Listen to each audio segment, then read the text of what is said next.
Welcome to the Lifestyle You podcast. I'm your host and health and fitness coach, Jenna Altman, and I'm so glad that you're here. Health and fitness don't have to be that complicated.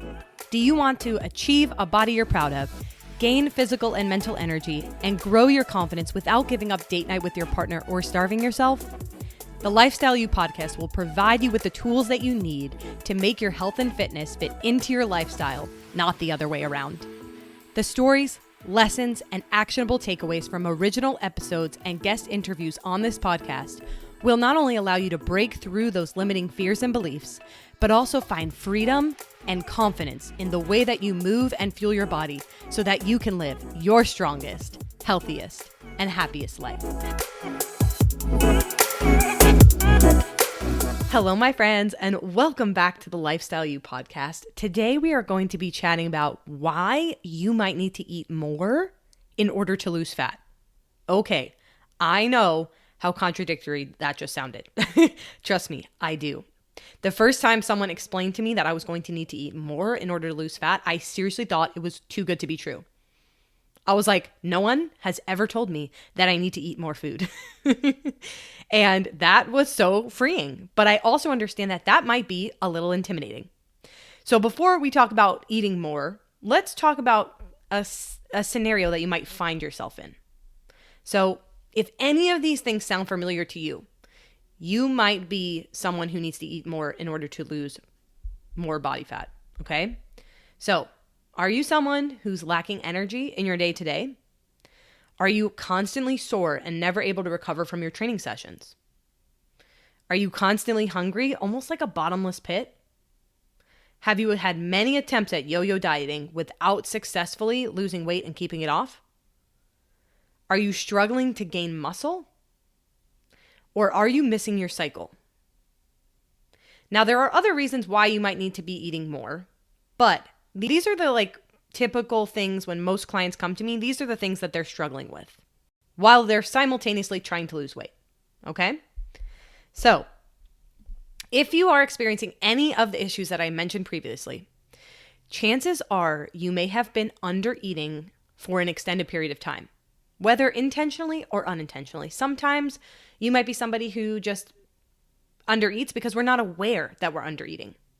Or you might be somebody who has been chronically dieting and trying to lose the last 5 to 10 pounds for 5 years. Either way, the body doesn't really know the difference. And the concept here is that you may be under eating.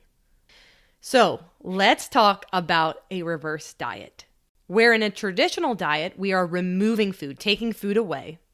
In a reverse diet, we are actually adding food to make our way back to our maintenance calories. So our maintenance calories are how many calories it takes to sustain the body that we live in. Your maintenance calories can change based on your weight, based on how your body responds, based on your metabolism, specifically how it adapts. So our maintenance calories are really important if we are trying to optimize our biofeedback. When we talk about biofeedback, I'm talking about things like sleep, hunger cues, digestion, stress management, energy, recovery, and overall movement. Okay, those are the main things that I'm talking about when we talk about biofeedback.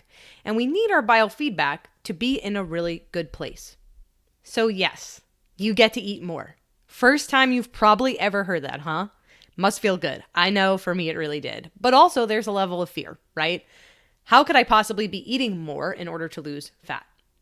So let's talk a little bit about this concept of reverse dieting. Women in particular can be susceptible to chronic dieting. This can be years and years of trying to lose those last 5 to 10 pounds, doing endless cardio in the gym, and eating healthy, in air quotes, or barely eating much at all. Because our bodies are so adaptive to their environments, really, they're truly so intelligent, there can be some long-term effects of said damage.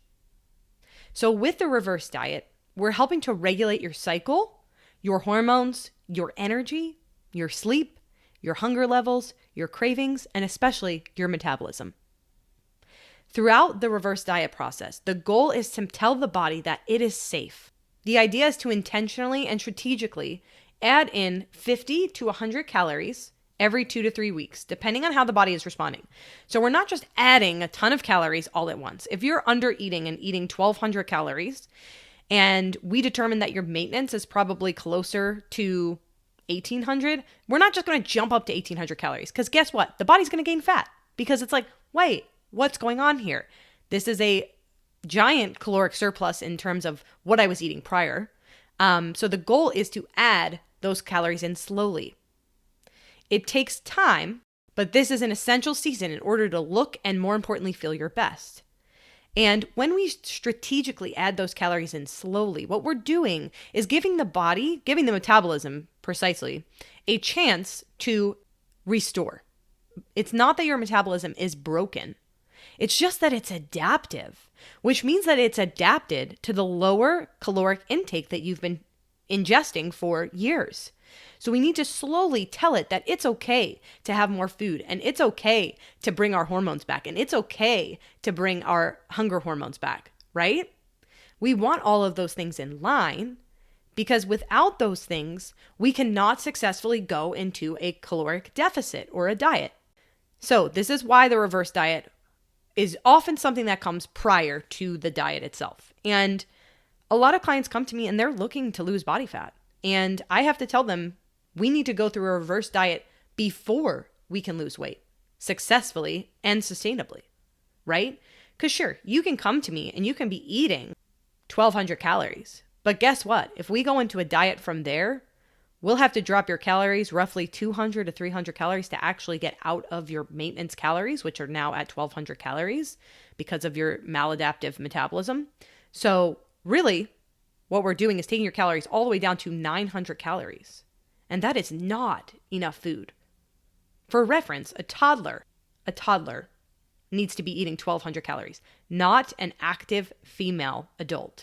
I know that this can feel a little bit overwhelming, and I know that this probably was not something you were looking forward to hearing. Unless you're like, let's do it. I want to eat more food. Let's go. That's kind of how I was. But a lot of clients who come to me are really nervous about this, right? Because it's contradictory to everything we've ever learned about dieting. However, the science, the research shows that this is a really sustainable and intentional approach to sustainable and long-term weight loss.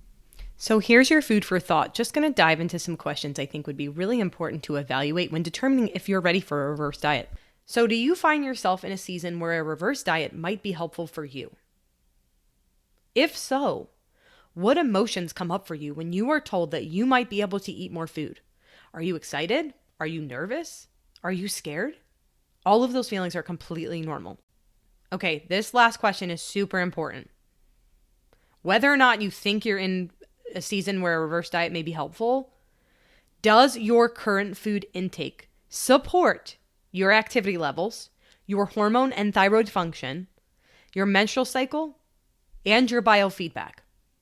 So again, biofeedback, sleep, hunger, recovery, energy, digestion, stress, overall movement. Does your current food intake support the life that you are trying to live? Because I will tell you, my friends, 1,200 calories will not support the lifts and gains that you want to make in the gym, or that marathon that you want to run, or those hikes that you want to do with friends. 1,200 calories will not help you do any of those things, nor will it help you actually tone your body. So I know that this was a lot to process.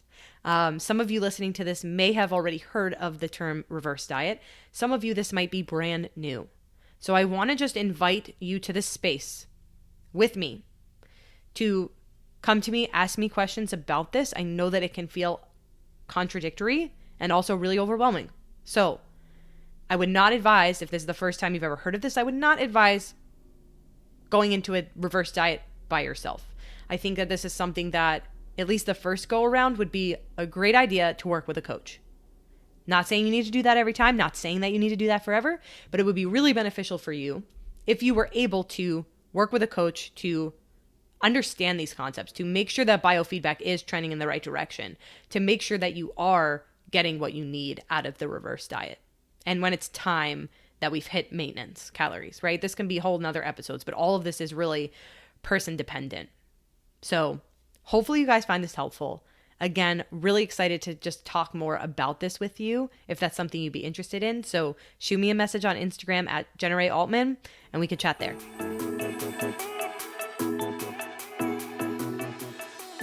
Thank you for listening to the Lifestyle You podcast. If you enjoyed this episode, please leave a 5-star rating and review to help others discover the magic we're creating together. If there's someone in your life who could benefit from listening to this episode, be sure to forward it along to them. You can also follow me on Instagram at Jenna Altman for more helpful content, resources, and good vibes. As always, thank you so much for being here.